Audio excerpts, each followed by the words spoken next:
Good morning. Welcome into the starting lineup.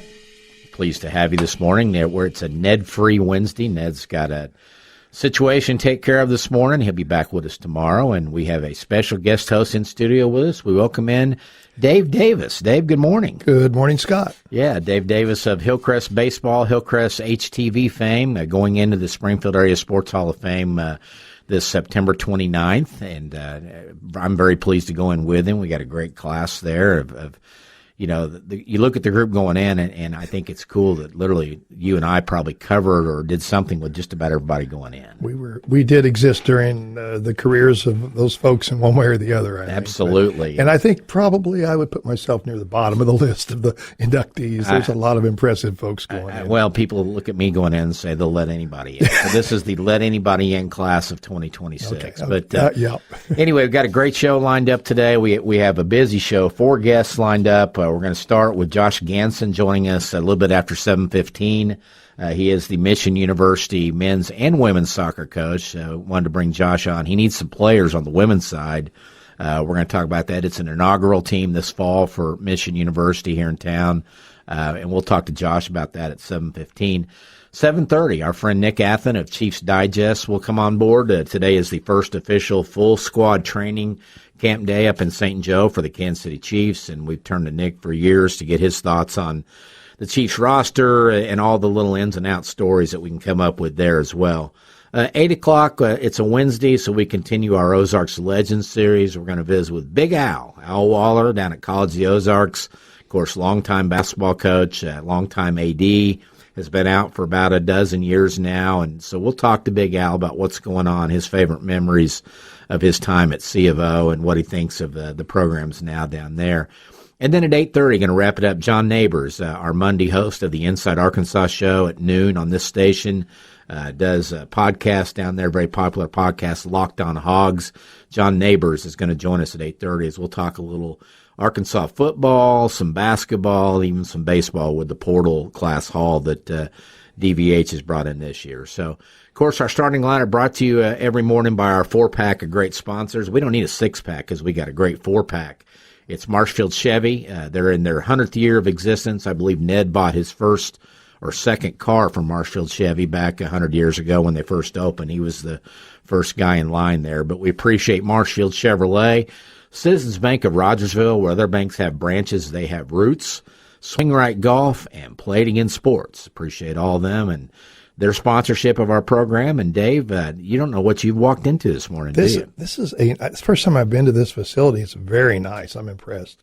Love the Midwest marketing people here, and of course Brian Tindall, the GM. They love sports. The Cave is the home of the Chiefs, so a lot of Chiefs content, and that kind of set the stage for adding a sports station here back in November of 25, and I think it was November 3rd to be exact. But we are a member of the Visa Network, the Vegas Sports Information Network.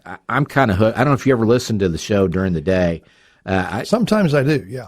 You know, the thing about it was when I heard we were going to be joining Visa, and I thought that meant that we would be a very heavy gambling talk. Right. The thing about our programming on this network, and of course we have the Blues and the Cardinals, St. Louis Cardinal games on here as well, but it's all information that will help you gamble, but it'll also help you as a sports fan to get up. When they run down the daily baseball matchups, they'll get to the odds and what they would play in the, as far as gambling, but they get a lot of good information about why this game looks like it's going to go this way, and that's pretty interesting. Absolutely, and you and I are nerds. We play fantasy baseball. Yes. I love it. I do it just to stay in tune with who's hot, who's not. Yeah.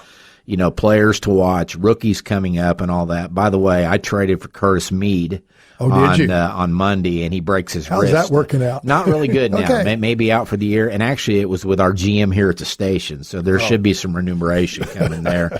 I needed a third baseman. I had him for about 6 hours until he broke his wrist with a hit by pitch. I've got one of my pitchers is McGreevy. Thanks a lot last night. Not a good one for him last night either. Outing.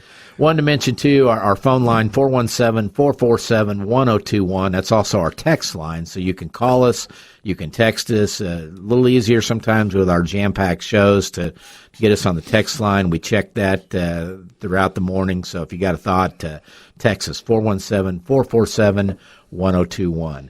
abbreviated starting five with an interview coming up here at 7:15, but not a lot going on this time of year, so that's kind of a good thing for us when we need to go abbreviated. But we start with the Cardinals. Not a good outing last night, as Dave said, for McGreevy. They get beat 10-2 by the Cubs. It's 7-0 before the Cardinals knew what hit them, and they've dropped the first two in the series. Yeah, it's clear that the Cubs are the better team. I don't have any argument to make about that. But, boy, the Cardinals are 2-8 now, since slightly before the break and after, I believe. They're 2-8. They are they're looking like maybe the team a lot of us thought they would be. It's still been a more interesting season, I think, because of the prospects and going with the young guys and giving them a chance to prove themselves or not. The team's weaknesses, I think, have been adequately exposed, and we'll see what they do about them.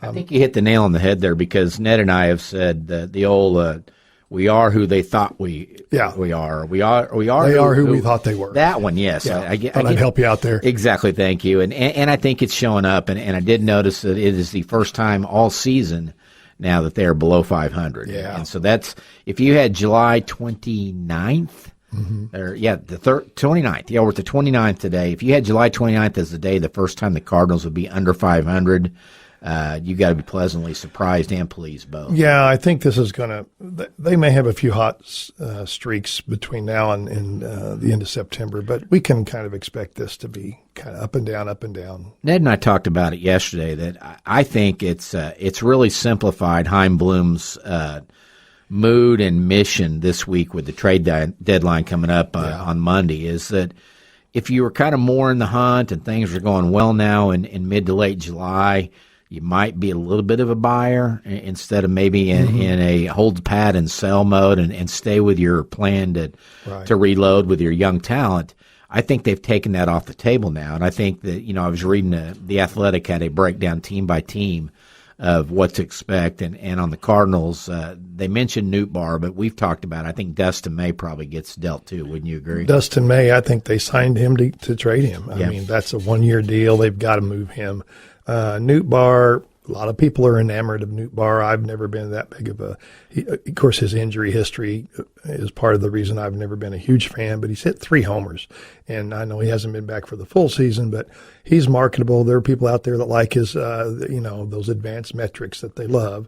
He walks a lot. Okay, that's nice. How about some RBIs and homers? But they'll make a couple moves. I do not expect them to get a lot of major league talent back, whatever moves they make. They're in the mode to get prospects. They need those A-ball guys that they can project to be future major leaguers. And Nootbaar, I think, is the ultimate jag, as they say, just a guy.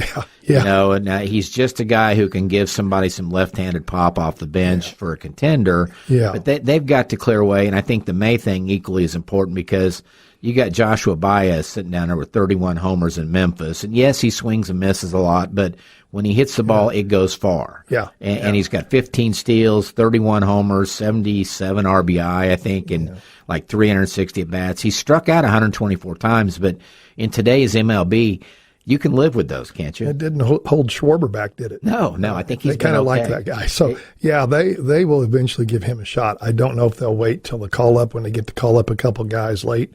And then everybody's watching Quinn Matthews. He's rebounded but he's not even on the 40-man.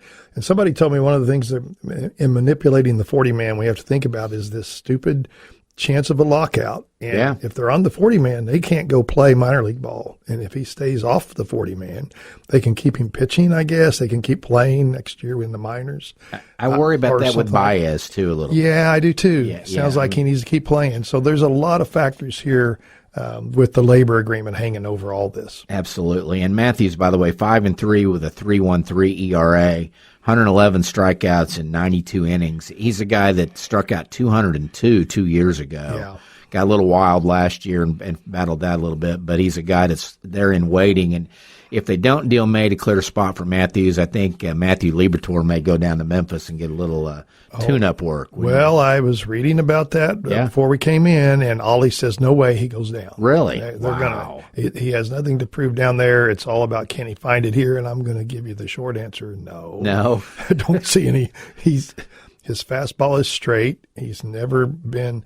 I mean, he's had some when he was in the bullpen and could come in and just let it go for 2 innings. He was pretty good. Yeah, pretty good. So I think that's where ultimately he'll end up. I guess Ollie says no, but then I don't know if Ollie doesn't make all those decisions. He seems to be the pitching version of Nolan Gorman. You know, gosh, he's going to do it. He's going to do it someday. Yeah. He's not doing it, and it's not happening. And so, and the other thing with Matthews is he's almost 26 years old. And so he'll be 26 in October. Yeah. You need to give him a chance at the highest level. That's a good point. Yeah, Liberatore's had 4. It's almost August. He's had 4 quality starts. Yeah, wow. I mean, keep waiting, and that's like, Art's going to be in a bad mood at 8 o'clock because the Royals blew another one in the 9th. I tweeted out, which I'm sure made him mad, that if games were only 8 innings, the Royals might be leading the AL Central now. Their bullpen is kind of like the Cardinals' bullpen. It's painful. They're 1 out away from getting a win in the opener in the series at Minnesota, and then Alex Lang strikes again. He gives up a gopher ball to Royce Lewis as a pinch hitter. Royals lose 3-2 in the walk-off there. Yeah. That is their 8th consecutive 1-run game now that they played. And they got to be a little stressed at this point, even though they had Monday off this week. But that's Randy Dobnak and Joe Ryan in Game 2 tonight, so it doesn't get any easier for the Royals there. By the way, the Cardinals matchup tonight is I saw that. Did you see who's pitching? Oh, shoot. Is it May? It may be. Yeah, it is. It is May tonight, and it may be May. Maybe his last, like Joe Ryan, it may be his last start for exactly. For Matthew Boyd for the Cubs tonight, as the Cardinals have lost the first 2 in that 4-game series. By the way, on the Royals front for the trade deadline, that same article we were talking about has them dealing Lane Thomas. Somebody will take him, and it's actually mentioned the Guardians, who he was with, and it came down to either the Guardians or KC in the offseason. He chose the Royals. He may end up going back not by his choice necessarily in this case. But it also mentioned they're going to desperately try to move Seth Lugo and Michael Wacha, ages 36 and 35. That they've just been okay at times, not very good. But I saw something that had Wacha potentially going to the Braves, who need to shore up the bottom part of their rotation. Yeah, then it's the biggie is the Scooble sweepstakes. Yeah. And the Tigers have to trade him. Let's not pretend that they're going to be able to pay him after this year. That, and I think they're 8 games under 500. It's time to quit. Give it up. Let it go. They can get a haul for him. It's like the boyfriend had just got broken up on. Is that a word? Broken up with. That works too. Yeah. And just can't let go. Yeah. And I think that's what the Tigers are doing with playoff hopes they're going to have to let it go, and they'll get a haul for him. I was reading some of the teams very interested are the Brewers and the Rays. I don't know if they can swing it, but they both have great minor league systems. And I'd love it if he went to the Brewers or the Rays, because they've never won the World Series. And I wouldn't have a problem with them. Absolutely. Anybody that might take the Dodgers out's okay with me. So. I'm also hearing Freddie Peralta back to the Brewers too. Now I've heard that too, which is interesting. Since they let him go and traded him, whatever they do with the Mets, man, I don't get it. Yeah, there's some issues there. The Brewers, we had Max Gifford on, Matt Gifford's son, that's a Double-A broadcaster now in Biloxi. And that Brewers farm system that's ranked number 1 out there in the minors, they're stacked, and it's position players. And they've got good young pitchers, but they've got the Miz and Logan Henderson, Kyle Harrison. These are guys that have shown, if healthy, they can do it, but they'd kind of like to have that veteran guy maybe in a playoff situation. And that would be That would be Scooble, or that could be Peralta, one of those two. Right. One other baseball note, Springfield Cardinals opened their series at home last night with Wichita. They get a 5-1 win. Springfield pitchers combined for 16 strikeouts and took a shutout into the 9th in this one, maintaining their lead in the second half of the Texas League North race there. Jesus Baez, the shortstop, homered in his 4th straight game. He's got 12 now with Springfield and 26 overall. That may be the Baez we see sooner. Yeah, exactly. Yeah, the Baez squared coming to St. Louis one of these days. But this is a guy I went back and looked up. He's only been up since about June 10th maybe or 20th, and has hit 12 home runs in Springfield already. He's only like 5'10" and 185. And he's got 26 homers on the year. Must be a lot of bat speed in there. And that Springfield Park doesn't hurt either. No, that helps, especially if there's a little breeze blowing out too. So, a couple other notes before we go to break. Bears baseball transfer portal class is ranked in the national top 25. Nice. Some accounts have them the highest non-Power 4 ranking in the transfer portal classes. So, congratulations to Joey Hawkins, and of course they get Sutherland back. They get Max Knight back. They were able to retain Logan Fife. Could be a big year for the Bears next spring. Good deal. I'd love to see it. Yeah. And then elsewhere, Kyle Shanahan says the crash, quote, was my fault, not the young ladies that I crashed into after I took my eyes off the road. I'm sure his insurance company is really pleased to see Kyle Shanahan come out and admit fault in a wreck. That was a pretty serious crash. Yeah. And finally, top stories on a slow news day. Ole Miss is suing 2 former football players for breach of NIL contract that have gone to LSU and joined former Ole Miss coach Lane Kiffin down there.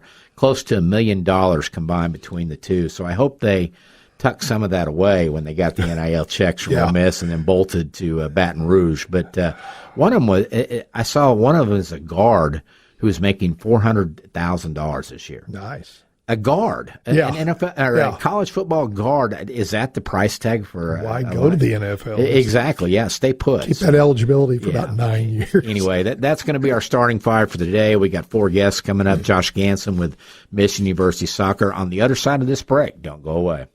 Back with the starting lineup here this morning. Scott Puryear in solo right now. Dave Davis stepped out for a second. He's our guest host this morning for all 2 hours. Ned Reynolds out today. We'll be back tomorrow with the show.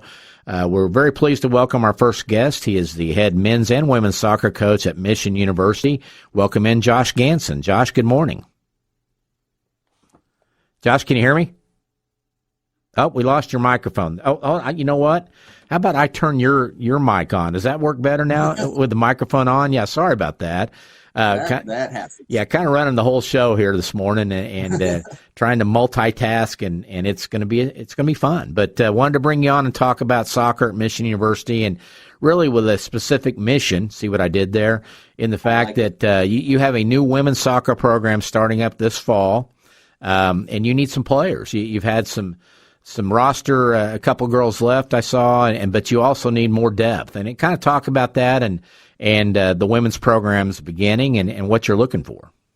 Yeah, absolutely. Yeah, it's so I was hired on about a year ago to start the women's soccer program, and in my past coaching stops, I've taken over programs that have needed some rebuilding and retooling, and that's one experience of coaching is having to rebuild a program. But starting a program from scratch has been a very difficult task. Having zero history to recruit with and nobody on campus to share stories of past seasons or anything like that. So it's been a challenge, but I've had a lot of help from our admissions department, Jolene Welsh, and then I've got a great assistant or associate head coach, Owen Barker. And between all of us, it's, we're making it happen. It's going to be, I think we've got 14 players so far this year. We'd love to have a couple more. Really just looking for people who or ladies that are willing to take a chance and be the first, history makers of a new program at a great school. Am I correct? You have some scholarship money to give too, right? For those, for some girls yes, that come on? We do. Yeah. Yep. And what is an ideal roster number for you? You're at 14 now. What would you like to see to be comfortable with going into this first fall? So first year, anywhere between 15 and 20 would be great. I've gone through seasons before with less than 15, and it gets scary towards the end of the season with injuries and tired bodies and muscles. So yeah, the closer we can get to 20, the better I'll sleep at night. For those wondering, Mission University, if you've not heard, is the former Baptist Bible College. It became Mission University how many years ago? It's been a few. It's been a few handful of years. Absolutely. And you guys compete at what levels, what conferences? So we're in the NAIA. And we compete in the American Midwest Conference, the AMC. And so that, for us, that's a great conference to start in. It's not one of the strongest in the country, and so it'll give us a good start to building up some competition and then finding, our non-conference games, making that schedule tougher in the years to come. And confidence too. I mean, you want to be able to get some wins under their belt in that inaugural year.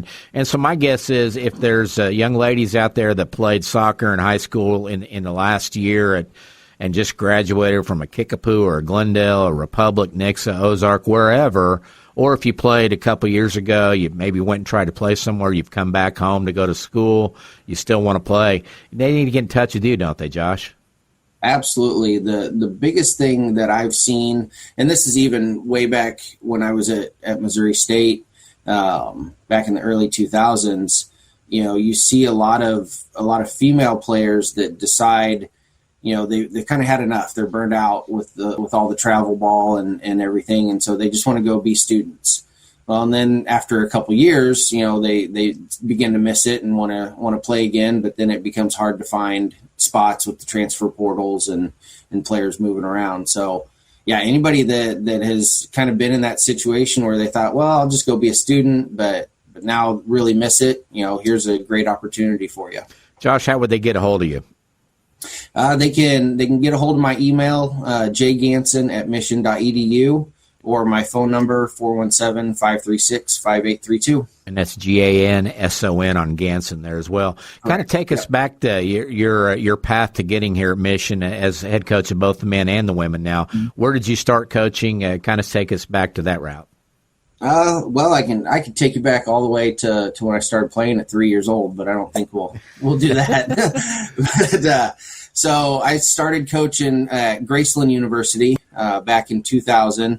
That's where I played and graduated from, and turned out that it was something I feel like I was called to do by the Lord, and it really worked out and became a 12-year career on the college side, ending at Missouri State, which is what brought me down to Springfield, and then stepped away from the college game for a number of years, met my wife and had two great kids, and started and ran my own club for a number of years, competitive club, and then thought I was done coaching. And next thing I knew, I was getting a call from Dallas and Darren, our two ADs here, and asking if I would be interested in starting the women's program. And so it's that's where it started from there. And it evolved into taking over the men in the past spring. How's that going for you? How long has that program been in existence, the men's side? So this fall will be their third season. They great group of guys. The thing I think I'm most proud about for them is they didn't have a great season in the fall. Just struggled a little bit with, I think, the mental side of the game. But going into the spring, we had the same group of guys. We played our 3 spring matches, scored over half the number of goals that they scored in the fall, and we retained all but 3 guys coming into this fall. So, with transfer portals and all the shifting and everything that goes on in college sports these days, I was real happy to see that we could retain all but 3 of the guys and start to really build a good culture going forward. Josh, when do your teams start their fall drills, and when are the first matches? Yeah, so the women come in next Monday, August 3rd. We'll get them going. We gave them a couple extra days so that we could do some team building and really talk about the culture and future of what we're wanting to build. And then the men come in on August 6th, and our first exhibition game will be against State Fair on August 12th. And then we both open up against Evangel, I believe the 21st and 23rd or 22nd, 24th, somewhere around there. So it's right upon us then, isn't it? It is, yeah. Yeah. Well, Josh Ganson needs players at Mission on the women's team, their first-year team this year. Could use 2 or 3 or 5 if you out there playing or your daughters played. Wake them up, tell them it's time to go play college soccer again. Right, Josh? That's right, because we'll be doing fitness drills this time next week, so time to get up. Maybe we don't say that part to them if they haven't been playing. Yeah. Just say, hey, come play, and let's leave it at that. They can figure that part out. There you go. Josh, we appreciate your time. Best of luck to you, and we'll check back in with you during the season. Thanks a lot. Absolutely. Josh Ganson, the head coach of the Mission University men's and women's soccer teams. They need players, and as he said in the interview there, you can get a hold of him, jganson@mission.edu, or give him a call at the phone number he listed there as well. So going to take a time out. Dave Davis in studio with us. We're going to visit, talk some Chiefs football with Nick Athan and more coming up, so stay tuned. Back with the starting lineup this morning, Scott Puryear joined in studio by guest host Dave Davis. Ned is out today. He'll be back in with us tomorrow morning. And it is time, Dave, to talk some Chiefs football because I know people in this area love talking Chiefs football. And that means when we do, we call in our friend Nick Athan, Chiefs Digest. Nick, good morning. Caught you in mid-sip there, didn't I? What's that? It's Chiefs Blitz now. Chiefs Blitz. What did I say? I'm getting my I'm sorry. That's why you I nearly used to work for them a long time ago. Well, and we do have Matt Derrick on at times too. We kind of alternate our guys. And former I get student of mine. Yes, former student of Dave's. But Nick, nice. Chiefs Blitz. Good morning. Sorry to make you spit your coffee out there right off the bat, but and your podcast too is still going. Kind of tell us about how that's going these days. And what as you know, Scott, I retired a while ago, and then Patrick Mahomes decides to be, amazing. So I pulled myself out of retirement, kind of like Ned. He's retired 4 or 5 times now. The Sugar Ray Leonard of media, yes. Yeah. So we started the podcast. We just did our 401st episode this week, so we're pretty excited about that. And we're just banter about the Chiefs and whatever else is going on in the sports world, and we've had a great time doing it. It's a whole lot different doing a podcast now than it was, when we had the Out of Bounds podcast about 15 years ago. It was just kind of all radio, and now you got to show your face, which means you got to, get ready. Got to shower and do all that stuff that we don't like to do in the morning and everything. Yeah. And and that's what people ask. When we get national guests, they'll say, "Is it video?" I'm like, "Yeah, it's video. If you can come on, it's video." But, I'm just like, "Oh, do I have to do this?" Yeah. So what is the name of the podcast, and where can they find it? It's Chiefs Blitz on YouTube. Yeah. And please subscribe. It's free. We don't ask for money. We don't ask for collections, donations. We just trying to make the show as fun and popular as possible. So go to ChiefsBlitz.com for the sports news, and then YouTube, just Chiefs Blitz. And please subscribe to all listeners there. And are you still in Springfield? Yes? Yes, we are. You bet. Absolutely. 102.1 The One is our new station, and it's a Visa Network member, so we get their guests on quite a bit, get some great insight from the betting side of things, too, as well. And, of course, Nick, today is the first full day, full squad training camp in St. Joe. I've seen Patrick Mahomes in some video clips the last 2 or 3 days, rolling to his left and throwing, getting up under center. That's got to be the biggest relief for Chiefs fans, isn't it, that he's here on day one when it all gets going. Yeah, he's not human. I mean, he's just not. I mean, just the fact that he has the injury on Sunday, has an ACL and LCL injury on Monday, which goes against all the grain. If you're and I talked to a couple of surgeons, and they're like, well, no one has ever tried to get in there and do the surgery before all the swelling hits. Yeah. So that's exactly what he did, and it probably saved a good 2 to 3 months of the timeline. So Patrick's just a warrior, and we got our first report about 4 days after. He was already bending the knee at a 90-degree angle. This is 4 days after surgery. So there's never been a doubt in my mind, and I've been saying this all offseason, that he was going to be ready for training camp, and he's going to be the opening day starter against the Denver Broncos. There's no way he's going to miss that football game, Monday Night Football, a chance to show that he's still a leader. Now, is he going to be 100%? I doubt it. I don't think he's going to be 100% all season. But I think if they, retool the offense a little bit and rely more on the running game, then I think it'll be a benefit to him. But the fact that he's did the rehab every single day, did everything he had to do, the doctor signed off a couple of days before the quarterbacks reported last week. We are so lucky to have him. He's 30 now. We maybe have another 5-6 years of Patrick Mahomes. Let's just enjoy it. And I was getting ready to say that the acquisition of Kenneth Walker III in free agency and then bringing in Justin Fields, these were all kind of safeguards against Patrick not being ready, were they not? Because with Walker now, you can hand the ball to him 20 times. You got a guy that can be a workhorse back. And with Fields, you got a quarterback that, a lot of people say he's more running back than quarterback in terms of best skills, but it's also a guy that if you got short yardage, you can bring him in, send Pat to the sideline, bring him in with Pat in the backfield. A lot of different fun ways that Andy Reid can probably use Justin Fields. Do you see Fields getting on the field at times even more so than just as a backup quarterback? Yeah, I do. I think that's one of the reasons why they, made the deal to acquire him. I mean, I'm not sold on him as a passer. I don't think anybody is. I mean, he certainly has his moments, and he certainly can deliver the goods at times. But, you know, I think with Walker, I mean, that was their top priority. He wanted to come here. They wanted him. The contract was very easy to work out, you know, in the opening period of free agency. I think within the first, 35, 40 minutes, they had a deal done. There was really no other team involved. Walker wanted to come play with Patrick Mahomes. And I think with Justin Fields, this is a guy who's going to come in on third down and short yardage.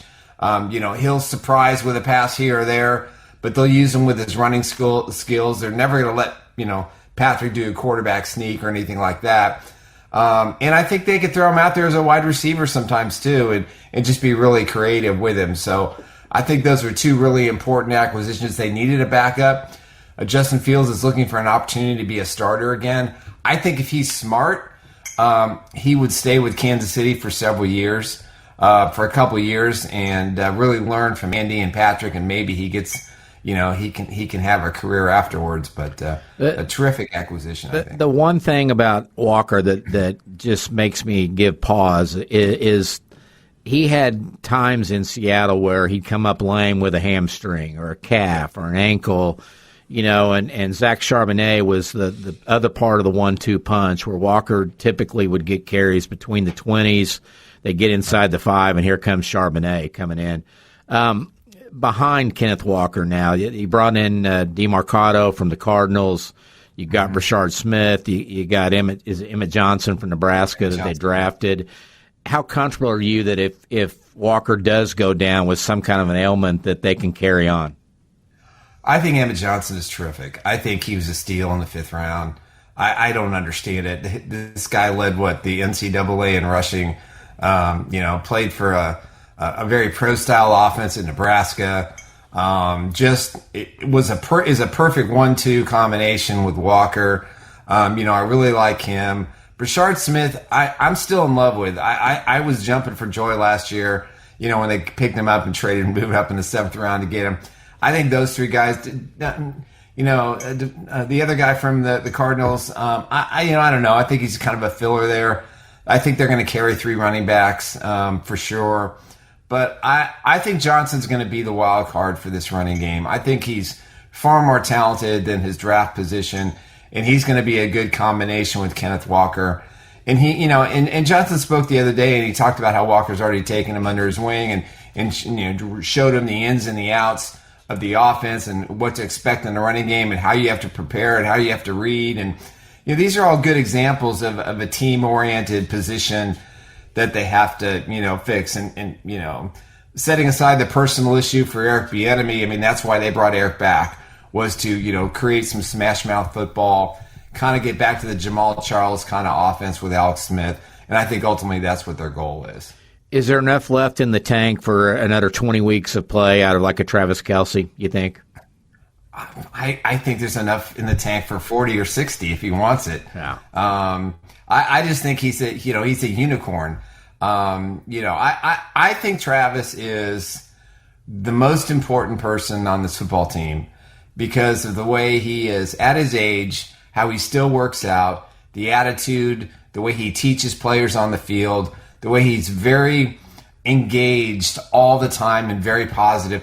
And he understands that football is his priority. Yeah, he's married to Taylor Swift, which is pretty cool. And he's had this whirlwind romance for a couple of years now. But he's still Travis Kelce. He hasn't changed at all.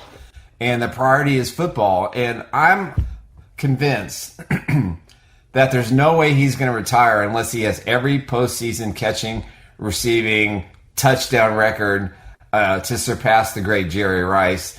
I think he'll have a chance to get pretty close this year. But if they get 700, 800 yards out of Travis Kelce this year and 5 or 6, 7 touchdowns, and he's healthy and ready to go for the postseason, that's really all that matters. So I hear you. Everybody assumes this is going to be his last year. He did sign a 5-year deal, which gives the Chiefs some options, which I know a lot of that's just, you know, the funny money. But I wouldn't be shocked if he plays another year after this. It wouldn't surprise me at all. On the other side of the ball, I think the biggest question mark, and Mitch and Dan and Hughes were here in town about a week and a half ago for a Chiefs event and talking about this, but the secondary. You know, how quickly can Monsieur Delane get up to speed as a rookie, you know, a top 10 draft pick? he's kind of the guy back there, and you don't have much time because your Monday Night Football opener. Here comes Bo Nix and the Broncos, and with Jalen Waddle now in tow, along with Cortland Sutton coming back, it's going to be a test right off the bat. Yeah, there's no question. He's a special athlete. He's a special player. I love the fact that he went to LSU to really sharpen his game. I think he is. The Chiefs have always done really well drafting cornerbacks, whether it be the first round or the seventh round. They just have a knack, and a lot of that credit has to go to secondaries coach Dave Merritt, who's probably one of the best in the business at being able to develop young cornerbacks, put them out there. Let them get their experience. Let them make mistakes and teach them what they did wrong, so they don't repeat the process. And you've seen it all through the history.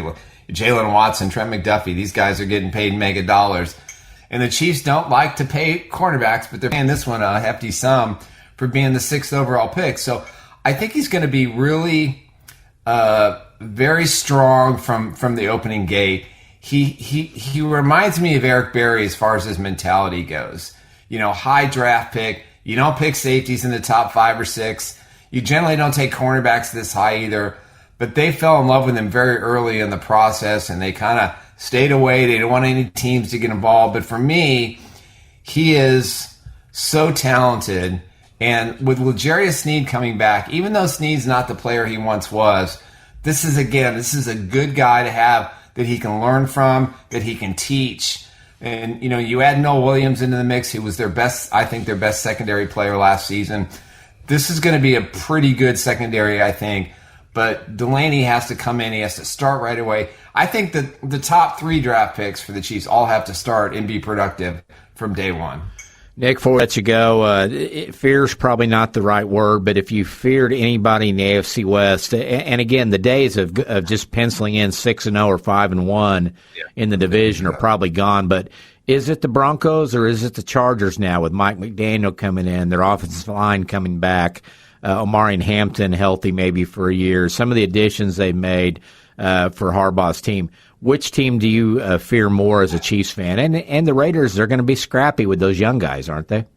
Yeah, I think the Raiders will be scrappy, but they're a couple years away from learning how to win. I mean, when you lose for so long, it takes a lot to overcome the mentality of being that loser mentality into a winning mentality. So I think the Raiders are at least 2 years off. I love Mendoza. I think he's going to be one of the best quarterbacks in the NFL when his career is all said and done.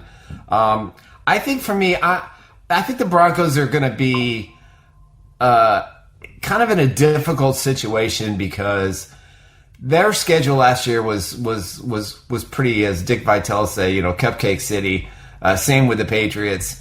So we don't really know now that they have a first place schedule, and it's pretty difficult for them. And I think that's gonna test their mettle and see if last year was a fluke or if it was something that can be consistent. I'm a Bo Nix guy. I think he's a great quarterback. I just question, how they play toward the end of the season. I question, can they play under expectations? As far as the Chargers go, Jim Harbaugh's one of my favorite coaches of all time.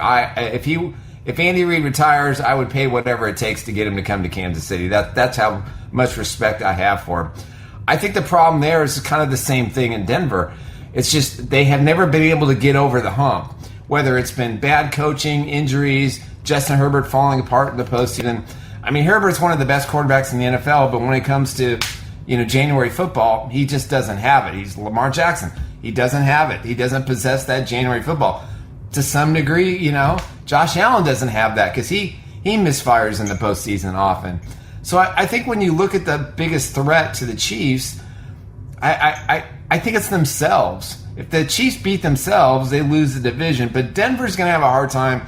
And the Chargers, again, getting over the injuries, bringing Mike McDaniel in, who is, no question, one of the best offensive minds in football, but he's also a nut job. So you just don't know what you're going to get and if the players are going to accept and kind of like mold into this great team. Now, their schedule is next to Kansas City's, is the worst in the division. I think they have to play like the first 7 or 8 out of 10 games are all playoff teams. So that's that's a tough start to the season. The Chiefs' schedule's no better with, 9 games on the road out of 11 or 12, or 8 games on the road out of 11. It's just insane, too. So it ain't going to be easy in the AFC West. All right. Well, Nick, we appreciate your time. Always love having you on. Let's do it again throughout the season, okay? I'd love to do it. Give my best to Ned. Nick Athan of Chiefs Blitz. We got it right there, Chiefs Blitz. Nick, thanks again. We'll talk soon. All right. Take care. I always appreciate Nick coming on there with his insight, and been doing it a long time. So we'll get hot and heavy with Chiefs starting today with training camp and the official start for full squad. So we're going to take a timeout and be right back here on the starting lineup. Back with the starting lineup, I am Scott Puryear. It's a Ned-free Wednesday. Ned's out today. He'll be back tomorrow. Very pleased to have in studio with us Dave Davis, the longtime Hillcrest media teacher, journalism teacher, baseball coach, going into the Springfield Area Sports Hall of Fame. Dave, we appreciate you coming in this morning. Nice to be here. I hope Ned is feeling good tomorrow. I'm back at it. He can't be any grumpier, so I'm thinking that it's part of his charm. Come on. I've been with him I've been with him longer than either wife spent time with him. So that tells you how long you I've said been that, with not him. me. So yeah, but anyway, our starting lineup brought to you by our 4-pack of sponsors: Marshfield Chevrolet, Swing Right Golf, Play It Again Sports, and Citizens Bank of Rogersville. We appreciate them, and of course, Ned talks about them every morning that he's on here. And interesting here, Nick Athan talking about the Chiefs are their own worst enemy if they don't win it this year. Dave, you looked up the odds. What's the over/under on wins? 10.5 right now is the sports line on the Chiefs season. So, And with the schedule he talked about, that's right. Pretty ambitious, too. That is. They've got such a tough schedule. Sounds like a bunch of playoff teams they're facing. Well, the only thing to me that can, I think they're going to be in some shootouts with that secondary until it gets kind of their feet underneath them. But, in that division, you've got Bo Nix, you've got Justin Herbert, you've got it'll be Kirk Cousins starting out, then Mendoza later on with the Raiders. That division's only going to get better at the quarterback. But some of those teams, they play in the outside of the division, great quarterbacks, and you're going to have to score some points. Yeah, and I think the other thing is, it's just, for me, I know Patrick Holmes is not a normal human. He's amazing. But once you've been hurt like he was, fans tend to it's just nerve-wracking. Is he going to make it through? Is he going to have another relapse? Is he going to hurt that knee again? I was watching one of the reports online the last couple of days was taking video of Mahomes and running his drills, and he was constantly fidgeting with the brace on his left knee. He's not played with a brace since college. That's what the preseason is for. But I would think that, and Ned and I discussed this, you're not going to see much of Patrick Mahomes on the field except maybe a quarter out of the 3 preseason games. Do you think that'd be it? Yeah, they've got to take care of he's the guy. I can't imagine he'd play much. Yeah, you don't want to risk that. And I think you'll see you can't see a lot of Justin Fields because you need him to be healthy in case something happens to Patrick. Well, that's true. And so it'll be probably a lot of young faces out there, quarterback in the preseason for the Chiefs. Yeah, they want Patrick for September 14th. Absolutely. You so how many years at Hillcrest total? 42 years. Retired from there about a year ago, right? Left in my last month at Hillcrest was May of 24. Took a year away. So. And you played baseball at Evangel, right? Played at Central High School. And played at Evangel. Yes, I did. And what is it? It fascinates me, the Hillcrest culture. Yeah. That we talk about it. That it's probably the most diverse, blended combination of personalities and backgrounds. You've got blue collar, you've got city slicker kids, you got everything coming to one big melting pot out there on the north side. Right. But it seems like there's a tendency when coaches get there, they're either former Hillcrest athletes who come back or they're coaches that stay quite a while. What is it about the Hill that you really liked? I guess you got to start with the people. They're just good people. They're just the players I had. Their dads played at Hillcrest, and or their uncles, and so there was that stream that ran through it, the pride and just the assumption that we're going to be good. Baseball is what we do out here, and so I inherited some of that, and that was great. And then the kids will work hard for you. The school is supportive of its in everything, not just athletics. There's a lot of pride in the building, always has been. And there's a little bit of a chip, I'd say, on the shoulder because they're out north and kind of sometimes overlooked. And, we used to joke when I taught, the first year I taught was at Pleasant View when it was a junior high. Taught 1 year there before I went over to Hillcrest. And we just used to joke about, being R13. I heard that a lot at Hillcrest too. People don't come out here very often, and people meaning the suits from downtown. You kind of had your own little island. Yeah, absolutely. And from those coaches, obviously being around them and especially here at the end, is it more challenging now? Do they have to walk the halls and convince kids to come out at the Hill? I can't, I'm not going to sugarcoat it. It changed 15 years ago, 10 or 15 years ago. A lot of it in the baseball world kind of coincided with the demise of American Legion baseball, because as a high school coach at Hillcrest, I know Dick Birmingham, and then I did the same thing, Byron Hagler and Ryan Schvitzel. We went right into Legion season. So the program started in February with workouts, and you'd be done in August or into July. And that was just the way it was structured, and it worked. But then slowly, as that eroded because of like I say, Legion ball kind of went downhill. But one of the reasons Legion ball suffered was, of course, that the state decided high school coaches could only have a certain amount of contact days in the summer with baseball players, their athletes. So that was rough. I used to be able to. You'd play every day and twice on Sunday. And so that in the baseball world, that hurt. And some of the schools have been able to maintain, their kids play club ball or travel ball. Maybe not so much at Hillcrest where there are a lot of travel players. It's expensive. So there are a lot of factors that kind of harm the program, but the pride is still there. The kids still work hard, and I think coaches go there and enjoy just the good kids, in a neat student body.